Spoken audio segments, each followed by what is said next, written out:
première dame de la République de Côte d'Ivoire, Madame Dominique Ouattara, n'est de tout repos. Elle est là, elle veille au grain. Quand on parle de l'enfance, on trouve toujours présente Madame Dominique Ouattara pour leur défense. Et l'occasion a été encore de belle. La lutte contre le travail des enfants en Côte d'Ivoire, Madame Dominique Ouattara, première dame, à la tête du Comité national de surveillance de lutte contre le travail des enfants, était en réunion avec le département américain du travail à Abidjan. Une rencontre fructueuse entre les Ivoiriens, dont à la tête du comité, Madame la Première Dame de la République de Côte d'Ivoire, Madame Dominique Ouattara, et la partie américaine. Reportage Ousmane Koulibaly, Lévi Divounon, Marcel Bassolé. Madame Dominique Ouattara, Première Dame de Côte d'Ivoire, a présidé une réunion de haut niveau axée sur la lutte contre le travail des enfants le mardi 22 octobre 2024 à Cocody. Cette rencontre s'est faite en présence de Madame Thea Lee, sous-secrétaire adjointe chargée des affaires internationales du département du travail des États-Unis.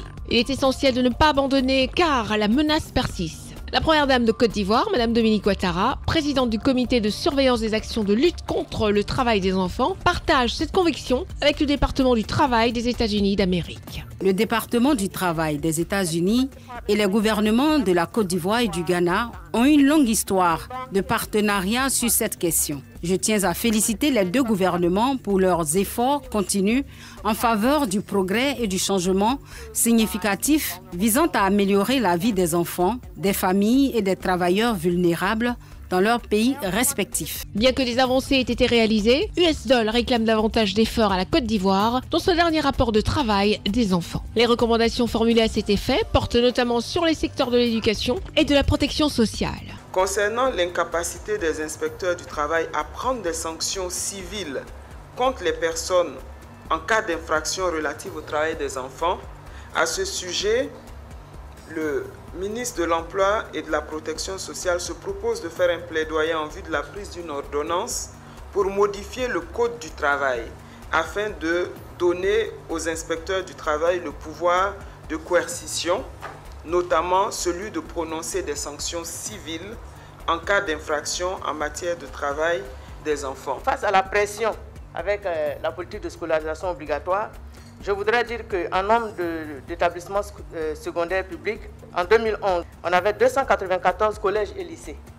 Mais les efforts fournis sont tels qu'en 2024, nous avons 902 collèges et lycées. Ça veut dire qu'on est passé du simple au triple. Ce sont des efforts à considérer.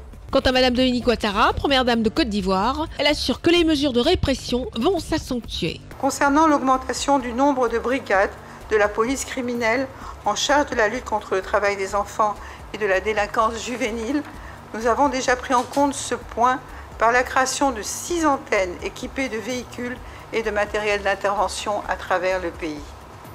Bien entendu, nous continuerons à plaider pour l'augmentation de ces brigades afin de combattre plus efficacement la traite et le travail des enfants en Côte d'Ivoire. Je me réjouis que les discussions soient entamées pour lever tous les points de désaccord afin que ce protocole soit signé dans un bref délai.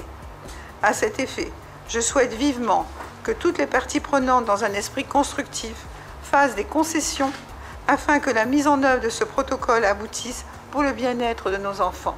Le Ghana, autre pays grand producteur, sera associé à ce nouveau cadre d'action en discussion. En 2023, il y a eu plus de 3000 enfants qui ont été victimes de travail en Côte d'Ivoire et plus de 1000 trafiquants qui ont été arrêtés.